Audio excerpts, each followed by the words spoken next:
श्री हरि शरणम, श्री हरि शरणम, श्री हरि शरणम। योग्यता वीप्सा पदार्थानतिवृत्ति सादृश्यानि यथार्थाः। यथा के चार अर्थ बताए। योग्यता, विप्सा, अनतिवृत्ति और सादृश्य। ठीक है, इन्हीं चारों अर्थों में यथा इत्यस्य अर्थ संगच्छते। अब इसमें यथा का योग्यता अर्थ में कैसे प्रयोग किया गया है, यथा का विप्सा में कैसे प्रयोग उदाहरण आया है, यथा का अनतिवृत्ति, अनतिवृत्ति का तात्पर्य है अतिक्रमण न होना, अनतिक्रमण ये कहो, उस अर्थ में कहाँ पे प्रयोग आया है, और सादृश्य अर्थ में कहाँ पे प्रयोग आया है, इसको क्रमशः बताएंगे उदाहरण से।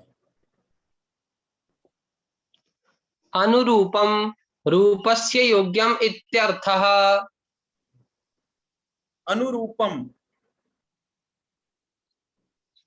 योग अनुरूपम, ये जो प्रयोग बनाया गया है ये समास के कोटि अव्ययी भाव के अंतर्गत इस वचन के द्वारा पढ़ा गया है।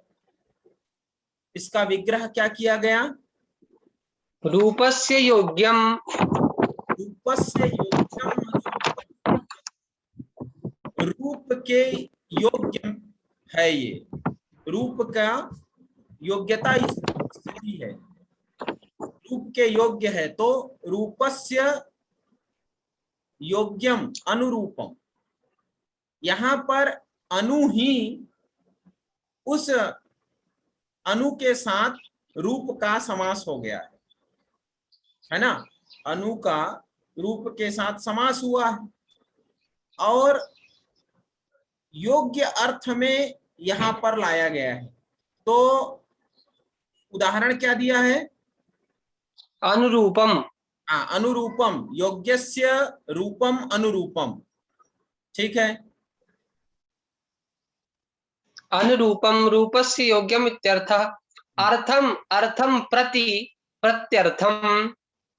पहले में योग्य अर्थ में लिया, अब आगे जो है किस अर्थ में ले रहे हैं? विप्सा अर्थ में। विप्सा अर्थ जहां पर भी स्वीकार किया जाता है वहां पर द्वित्व होता है, ये जानते हो, नित्य विप्सयो हो सूत्र ही कहता है, द्वे भवतः, है ना। तो नित्य विप्सयो हो, विप्सा अर्थ जैसे ही अभिष्ट हुआ, अर्थम अर्थम प्रत्यर्थम, है ना, अर्थम अर्थम प्रत्यर्थम, यहां पर अर्थम अर्थम यही तो जो है विप्सा अर्थ का प्रतिपादन कर रहा है, विप्सा अर्थ को बता रहा है।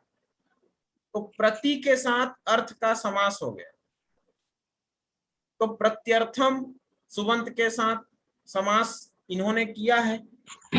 यहां पर यथा के जो चार अर्थ बताए गए हैं, योग्य अर्थ, विप्सा अर्थ, अनतिवृत्ति और सादृश्य, उसके अंतर्गत इन उदाहरणों को बताया जा रहा है।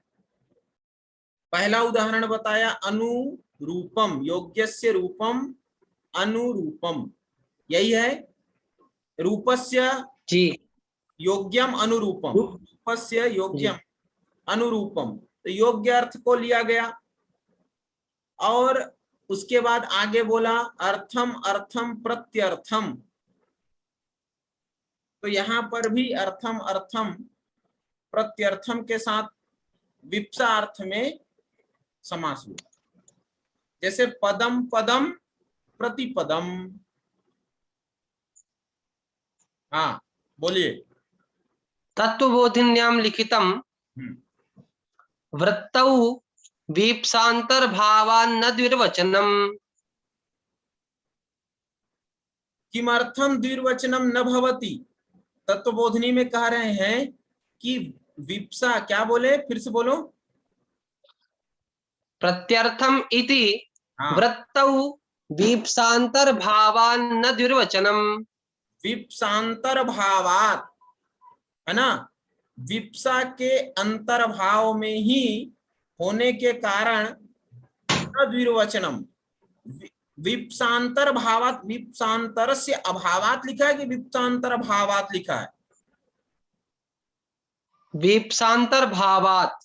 हाँ, विप्सांतर भावात, अन्यत विप्सम विप्सांतरम तस्य अभावः विप्सांतरा भावः।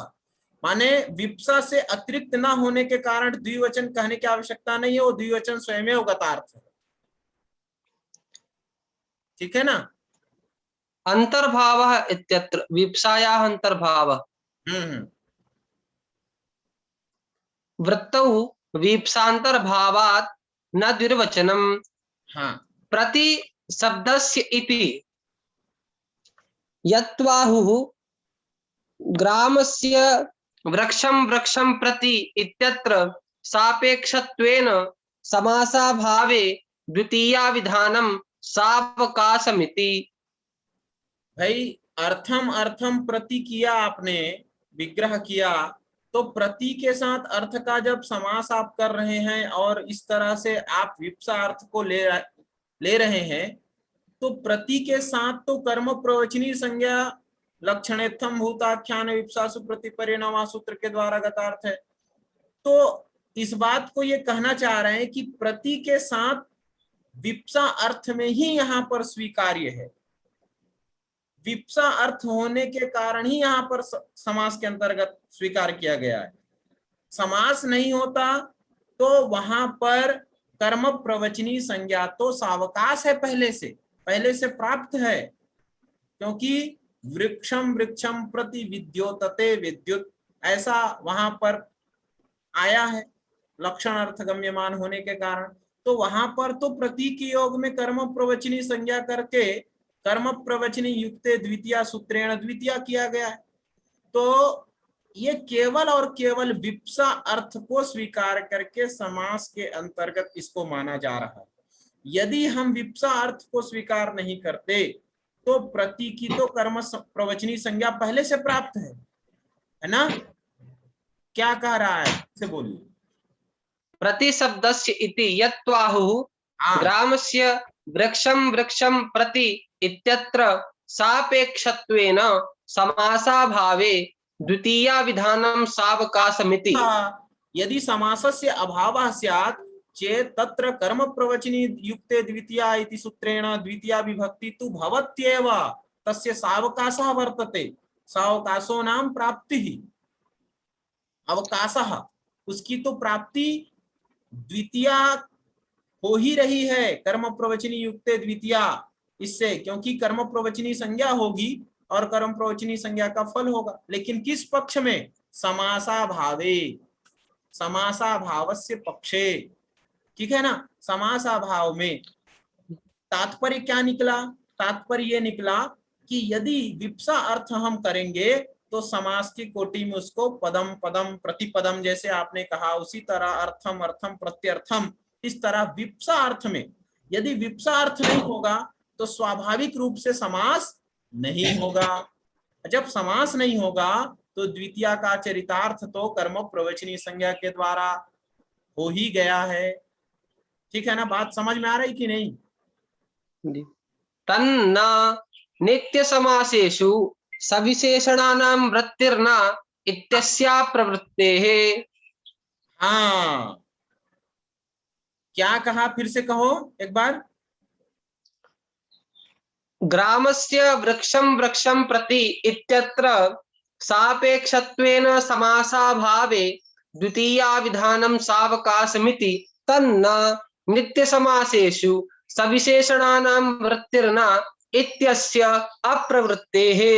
हाँ, सविशेषणानां वृत्तिर्न, और विशेषणस्य वो एक नियम है ये कि वस्तुतः ये संसार में कहीं देखा जाता है कि जहां, देखा ही नहीं जाता कि जहां पर विशेषण हो गया है और वहां पर कोई वृत्ति हो, ऐसा देखा ही नहीं जाता है। माने विशेषण युक्त पदार्थों के साथ कोई भी वृत्ति नहीं होती।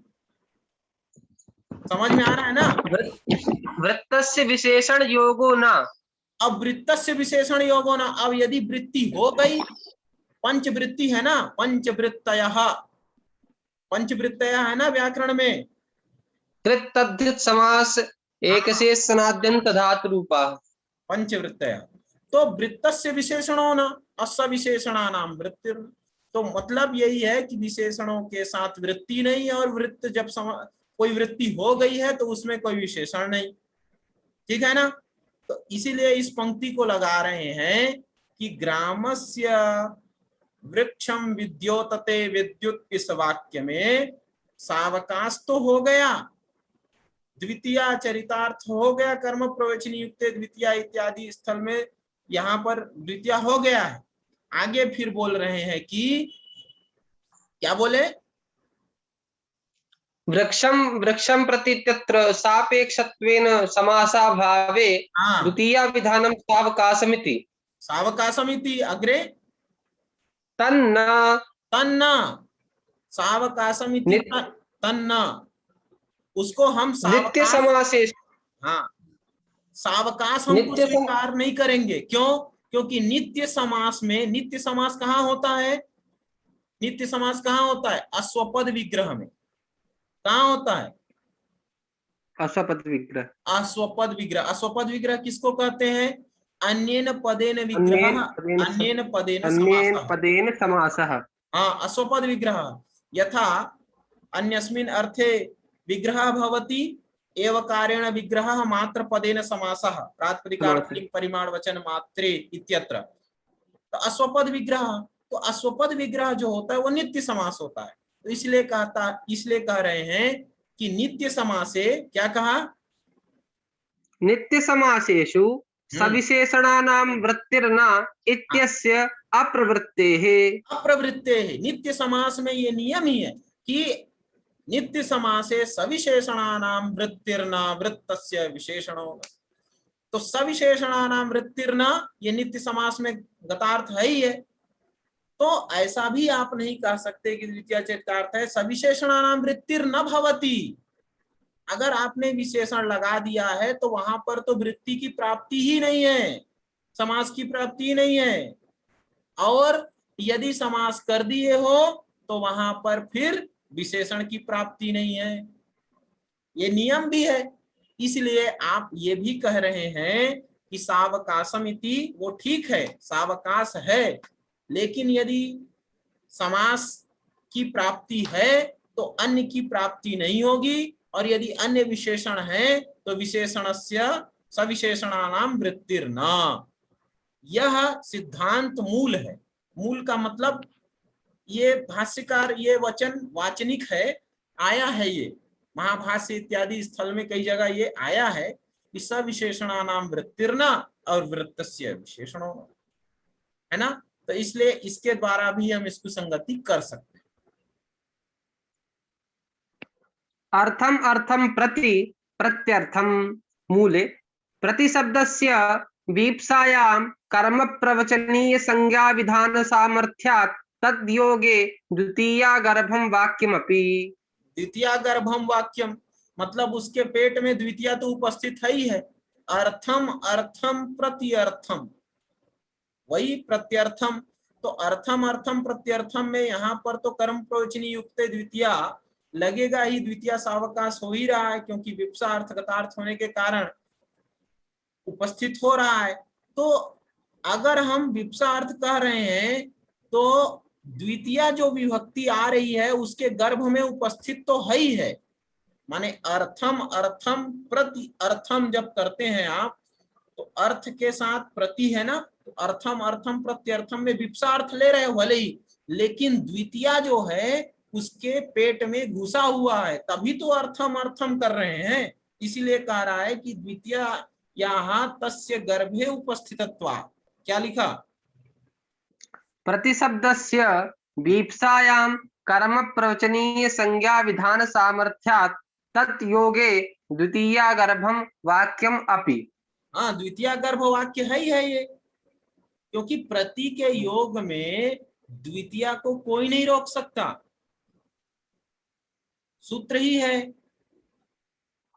कर्म प्रवचनीय संज्ञा करने वाला, लक्षण एकदम भूताख्यान विप्सा प्रति परि और अनु के योग में, तो प्रति के योग में तो हो ही जाएगा, तो तद विधान सामर्थ्यात और द्वितीय विधान सामर्थ्यात, वो तो संज्ञा हुई और कर्म प्रवचनी युक्त द्वितीय से द्वितीय विभक्ति हुई, तो द्वितीय विधान सामर्थ्यात द्वितीय गर्भमिति, वहां तो द्वितीय उसके गर्भ में है, भले ही विप्सा अर्थ में आप वहां पर प्रत्यर्थम करके समस्त पद बना रहे हैं, ठीक है ना।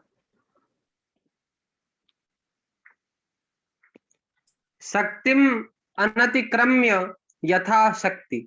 हाँ, शक्तिम अनतिक्रम्य, शक्ति का जो अतिक्रमण नहीं करता है, मतलब यथा, अनतिक्रमण का अर्थ यहाँ पर लिया है अतिक्रमण न करना, यही अर्थ में यथा का अर्थ लिया है, तो शक्ति का जो अतिक्रमण नहीं करता है वही तो यथाशक्ति है। अगर आपके पास जो विद्या है उस विद्या को आप दे रहे हैं, तो जो विद्या नहीं है उस विद्या का ज्ञान देना मूर्खता है। अगर कोई संस्कृत का विद्वान साइंस की बात करके उस बात को आगे रखेगा तो वो अनर्गल बात है, क्योंकि उसके पास उसका सामर्थ्य नहीं है, अतिक्रमण कर रहा है वो अपने ज्ञान से, ठीक है ना। तो जो अतिक्रमण ना करे वो अनतिक्रमण है, मतलब जितना उसको आता है, जिस विषय का है वो, जिस विषय में उसकी गति है उस विषय पर ही वो चर्चा करता है, यही यथा मति, यथा शक्ति, यथा बुद्धि, इसी को हम कहते हैं बुद्धिम अनतिक्रम्य यथा बुद्धि, मतिम अनतिक्रम्य यथा मति, शक्तिम अनतिक्रम्य यथा शक्ति। तो जितने भी आपको उदाहरण मिलेंगे सब अनतिक्रमण। चलिए, पदार्थ का अरे उल्लंघन करना, हाँ, पदार्थ का उल्लंघन करना, उल्लंघन ना अनतिक्रमण। करना। अरे पदार्थ का उल्लंघन न करना। जी। हरेः सादृश्यम सहरि। हरे सादृश्यम सहरि, अब यहाँ सादृश्य अर्थ ले लिया है, देखिए हरि के समान है ना, तो हरे है सादृश्यम, सादृश्य अर्थ में यहाँ पर स्वीकार किया है। सह जो है ना, उस सह जो अव्यय है, सह अव्यय को सहस्य सह संज्ञायाम की अनुवृत्ति आती है अव्ययी भावे चा काले सूत्र में, उस सूत्र के द्वारा आगे वक्ष्यमाण होगा, उसी से जो है स आदेश होता है। एक सूत्र है सहस्य स संज्ञायाम, संज्ञायाम सहस्य स आदेश भवति। उसके बाद बहुत सारे सूत्र हैं, उसी के अंतर्गत अव्ययी भाव में भी काल भिन्न वाचक जो रहेंगे उसमें भी स आदेश होगा, उसी सूत्र के द्वारा यहाँ पर भी सहस्य सह संज्ञायाम की अनुवृत्ति के द्वारा जो गतार्थ अव्ययी भाव, अव्ययी भावे चा काले सूत्र है, तो अव्ययी भावे चा काले सूत्र के द्वारा सह को स आदेश हो जाता है, तो सहरि ही ऐसा प्रयोग बन जाए, ठीक है। हरेः सादृश्यम सहरि वक्ष्यमाणेन सहस्य सह।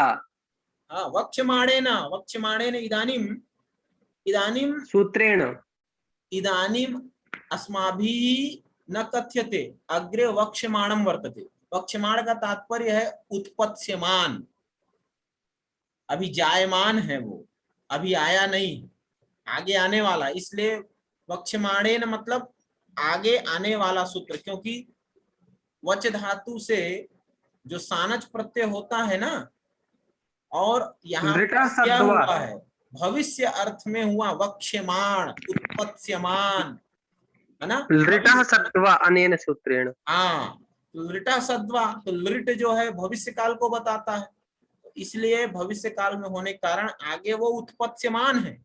कहाँ उत्पत्स्यमान है, तो आगे बोलो, वो आएगा ही, बोलिए।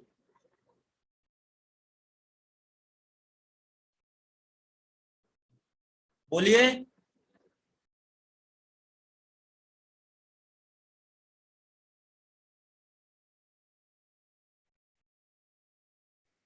स्टार्टिंग ज्येष्ठस्य आनुपूर्व्येण इति अनुज्येष्ठम। हाँ, अनुज्येष्ठ बोलते हैं। अनुज्येष्ठ का मतलब ज्येष्ठ है और उसी ज्येष्ठ के ठीक अनुपूर्वी। अनुपूर्वी का क्रम होता है, अनुपूर्वी का अर्थ होता है क्रम, मतलब जो है उसी के ठीक क्रम में। मतलब एक आपका बड़ा भाई हुआ और बड़े भाई के ठीक क्रम में एक और लड़का हुआ, तो वो अनुपूर्वी में है, माने ज्येष्ठ के ठीक अनुपूर्वी में है, ठीक पहले है, ठीक क्रम में है, अतः उस बालक को भी हम अनुज्येष्ठ कह सकते हैं। तो ज्येष्ठस्य अनुपूर्वेण अनुज्येष्ठम, यहाँ पर भी देखो अनुपूर्व अर्थ को लेकर के अनु के साथ ज्येष्ठ का समस्त किया गया है समझ। चक्रेण युगपत इति विग्रहे। हाँ, युगपत का अर्थ क्या होता है जानते हो? एक का हाँ, एक क्या होता है? एक काल में होने वाला जो युगपत का अर्थ होता है एकीकरण। ठीक है, युगपत गच्छामः, एक साथ जा रहे हैं। अब एक कालावच्छेदेन जितने भी कार्य होते हैं वो काल में ही, काल जन्यानाम जनको काला जगताम आश्रयो मत, वो तो है ही है। लेकिन युगपत का शाब्दिक ये भी एक अव्यय है ना, तो जो सह का अर्थ होता है वही युगपत का अर्थ होता है। युगपत गच्छामः, युगपत माने एक साथ, तो सह के अर्थ में ही युगपत को स्वीकार कर लेंगे। यहाँ पर जो प्रयोग कह रहा है कौन सा है? सहरि। अव्ययी भावे च काले सहस्य सह स्यात् अव्ययी भावे न तु काले सचक्रम। हाँ, सचक्रम। चक्रेण युगपत सचक्रम, यही है ना? चक्रेण जी युगपत सचक्रम। तो यहाँ देखो चक्र के साथ, तो चक्र के साथ जब एक युगपत इति विग्रहे चक्र, अव्ययी भावे च काले हाँ सहस्य सह स्यात् अव्ययी भावे न तु काले सचक्रम। हाँ, तो अव्ययी भावे चा काले सूत्र के द्वारा यहाँ पर सह को सह आदेश हो जाएगा। अव्ययी भाव समास में सह सहस्य सह इति अव्ययस्य स्थाने स आदेशा भवति। सहस्य सह संज्ञायाम इति सूत्रेण अनुवृत्तिरागच्छति। तो ये 6वें अध्याय का सूत्र है, 6वें अध्याय का होगा। तो ये जो है ये सूत्र कहता है कि अव्ययी भाव में ही होता है, लेकिन कालवाची को छोड़ करके, न तु काले, इसलिए चाकाले लिखा है ना। च इति अव्यय जी पदम, अकाले माने काल भिन्नवाची जो पदार्थ रहेगा। जैसे अभी कोई उदाहरण ले लो, पूर्वाह्न, अपराह्न, है ना, मध्याह्न। काल तो काले तु सह पूर्वाहणम। हाँ, सह पूर्वाह्न यहाँ पर नहीं होगा। यहाँ पर सहस्य सह संज्ञायाम की अनुवृत्ति के द्वारा जो आया हुआ अव्ययी भावे चा काले से सहस्य के स्थान में स जो आदेश हो रहा है ये नहीं होगा। क्यों? क्योंकि पूर्वाण ये कालवाची है ना, तो इसलिए यहाँ पर नहीं हुआ, इसलिए सह पूर्वाण में बना। तो उसी तरह और बहुत सारे उदाहरण है। तो चक्रेण युगपत सचक्रम, यहाँ पर चक्र के साथ स का समास हो गया, और समास होने का फल क्या हुआ?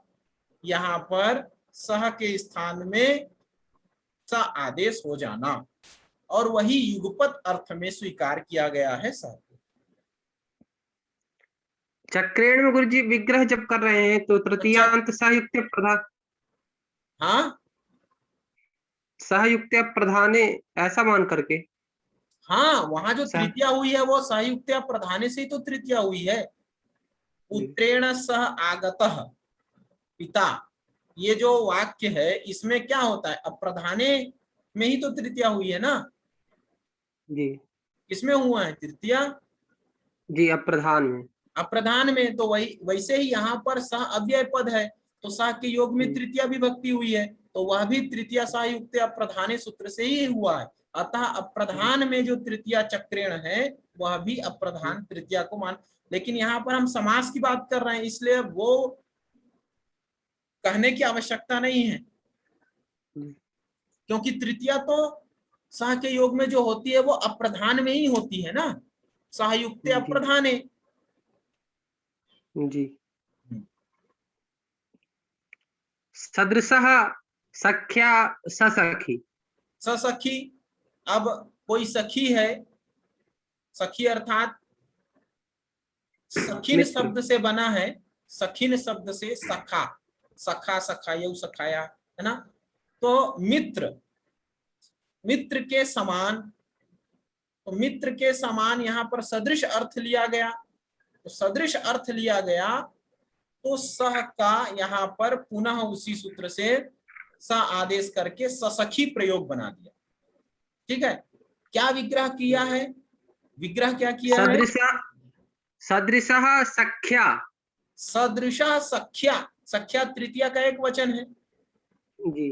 तो सख्या क्यों कहा, क्योंकि उसको सह के साथ संबंध बनाना है। भले ही विग्रह जो हो रहा है वो अन्य अर्थेन समासा, ये सब जो है नित्य समास है, ठीक है ना। अन्येन पदेन विग्रहः, अन्येन पदेन समासः, सादृश्यार्थेन विग्रहः सह पदेन समासः, तस्मात् अस्वपद विग्रहः नित्य समासः।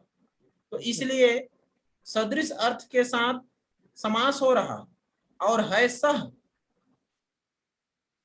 तो अर्थ का ही खेल है। मैं पहले ही कहा था कि समास जो है ये लोक व्यवहार के द्वारा गतार्थ है, शब्द है भले ही सह जो युगपद अर्थ का बोधक है, लेकिन अर्थ बोल दिया सादृश्य।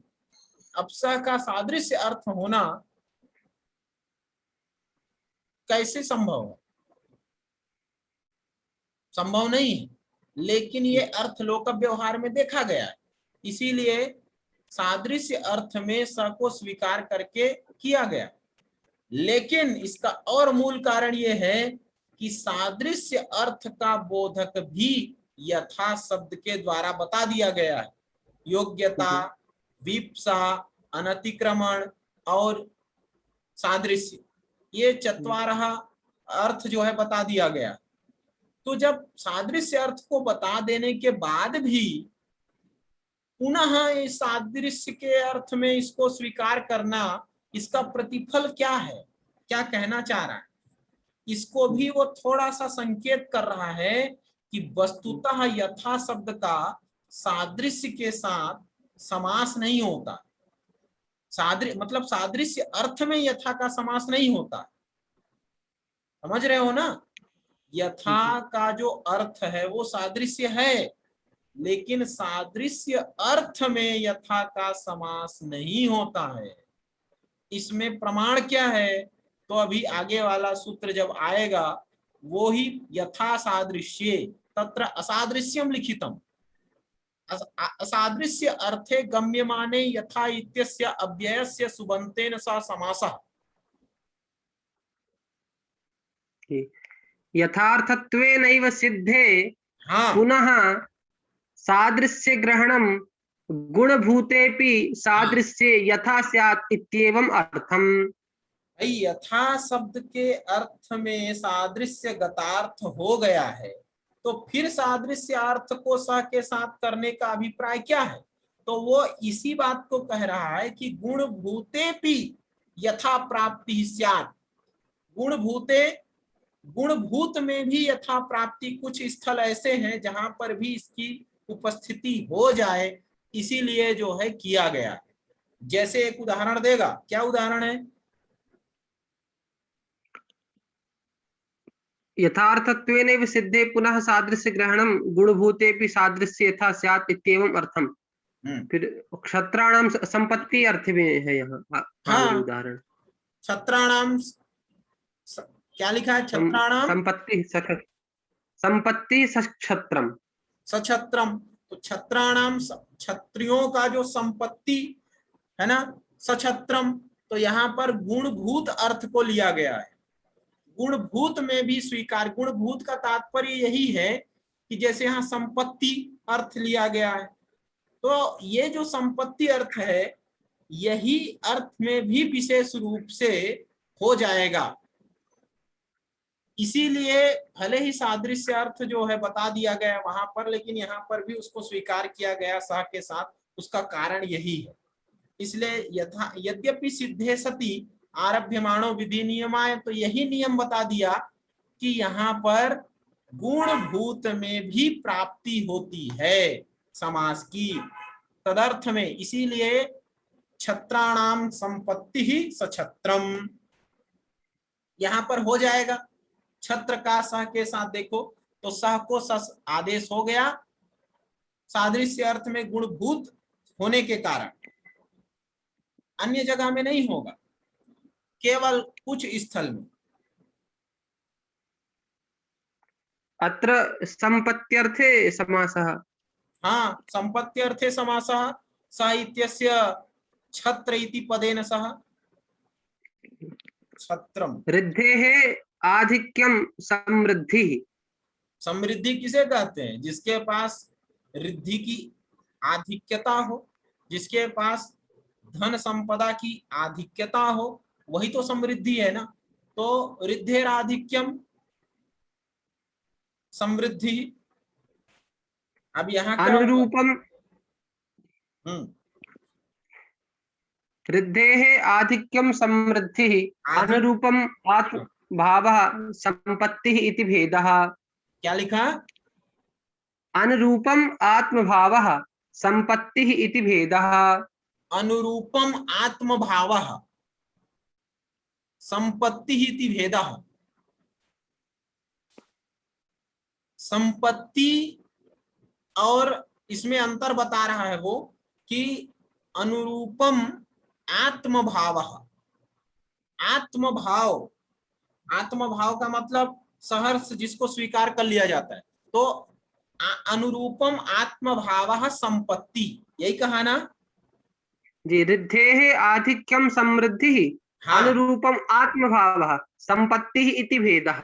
हाँ, दोनों में भेद बता रहा है कि संपत्ति वहां पर क्या है और यहाँ समृद्धि क्या है, किसकी आधिक्यता किसकी स्वीकार की जा रही है।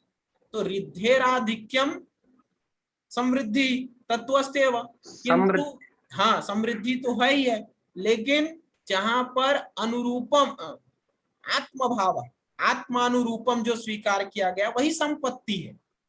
ठीक है ना।